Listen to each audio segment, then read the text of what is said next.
Before this presentation formally begins, I would like to introduce some definitions so that we could understand what these definitions means in the context of school funding and performance outcomes from students.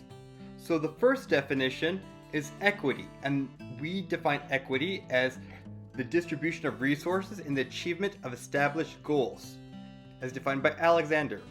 The second is efficiency, which entails the attainment of those goals using fewer resources, as defined by Roll. The third is adequacy. Due to the difficulty of measuring equity and efficiency in education because students do not get a wage, nor do they usually work full-time, the court system has defined adequacy as the state's ability to provide each student an equal opportunity to achieve the state's education performance standards. When we refer to equity from now on forward, we're referring specifically to vertical equity, which is the distribution of revenue in pursuit of equality while considering difference amongst types of districts and equal opportunity. Economists have traditionally focused on equity and efficiency, because in order to reduce inequity, you have to reduce the efficiency of those with the most amount of capital or the highest earners. Adequacy was supposed to be an efficient way to ensure vertical equity.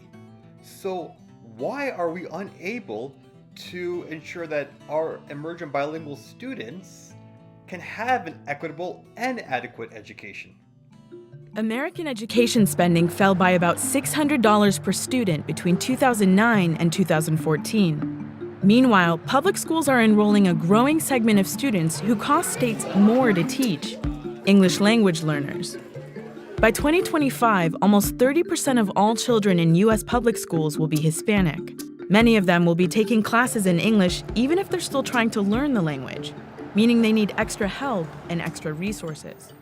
The Seal of Biliteracy emerged from districts in California that wanted to recognize the value of bilingual education over the current sheltered immersion and the negative externalities of long-term English learners or English learners that were not progressing enough to exit English language services, even though, as Imazaki believed, they were not exiting because the current language service and the alternatives were viewed as inadequate. In return, students who were English learners who want to be emergent bilinguals had to pass their English proficiency exam before they could start pursuing the Seal of Biliteracy. So what is the Seal of Biliteracy?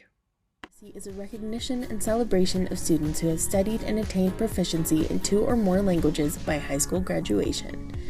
Interested students must demonstrate proficiency in English and another language through performance and proficiency assessments. These students prove they have 21st century skills that will benefit them in post-secondary learning opportunities, careers, and life.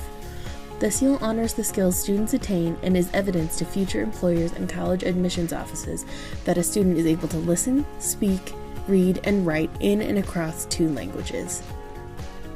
Bilingualism and biliteracy make individual students more competitive in the college application process and job market.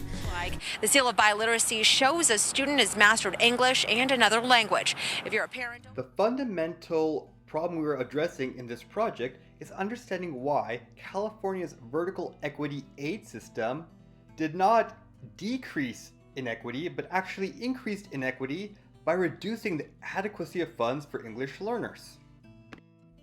So the central problem this study is focusing on is how come California does not have enough money to educate its English learner student population? We found that the Seal of Biliteracy increases the percentage on average of ELs passing the English proficiency exam for the combination of all grades in a district on average of 4% for each year of implementation during a period of 4 to 5 years of implementation, including the pilot study. We found that it actually mediated the public university requirements and increased 3.7% of the cohort of EL students that are college ready upon graduating high school. And this is just through reclassification process of passing English proficiency exam. 1 year of the Seal of Biliteracy increases world language classes by 2.4% for each year of Seal of Biliteracy implementation. So we find that the Seal of Biliteracy also incentivizes students to actually pursue world language classes after passing English proficiency exams. And we also find that world language classes equal around the same amount of savings for 2.5% each year on the Seal of Biliteracy, by preventing them from becoming a long-term EL student requires further ELD services and instead can go into mainstream classes and requires and costs less services and saves the district 2.5%. So you have 2.5% of that 4% actually coming from savings through districts by reclassification process. The other 1.5% would be incorporating the effect of the Seal of Biliteracy through mediation analysis and finding a 50-50 kind of percent split between district investment into the Seal of Biliteracy at the elementary school level and students investing in English proficiency exams to pursue the Seal of Biliteracy. So you have a 1.5% of that 4% going towards students who are investing in Seal of Biliteracy, and the other 2.5 is actually district savings. And we find that 100% of the treatment effect on college readiness is through English reclassification process. So the 1.5% investment goes into the elementary level, and the savings come at a 2.5% investment at the secondary level. In Miyazaki, an economist who studied English learners in California and how they're funded, realized that the problem had to be that student test scores, like English proficiency scores, were not accurately measuring students' actual English proficiency. And so when they decided funding and allotment of services, that funding and services were being wasted. Therefore, districts that were actually spending more money were also getting lower test scores because those students were not actually benefiting from those services. The other issue Miyazaki noted was that California relied on categorical aid. So if a district needed external funds to support their English learner or emergent bilingual population, once they ran out of categorical aid, they had no other means to help these students. So California switched to a local control funding formula. This allowed districts to have the opportunity to signal that they want to invest in the Seal of Biliteracy because they can shift funds from one aspect of that they're spending to specifically promote and support English learners and emergent bilinguals. She therefore concluded there had to be some information friction that was occurring that created a market externality, which meant that the students were not on the same page with the district, or the students and the parents were not on the same page with the district about how their child should be educated. That the district was not offering them an adequate education, and therefore they were not providing an adequate performance for the district's measurement for school funding. I believe that this information friction is a result of Proposition 227 in California, which essentially banned bilingual education and native language instruction for practically 90%, if not more, of California's EL population.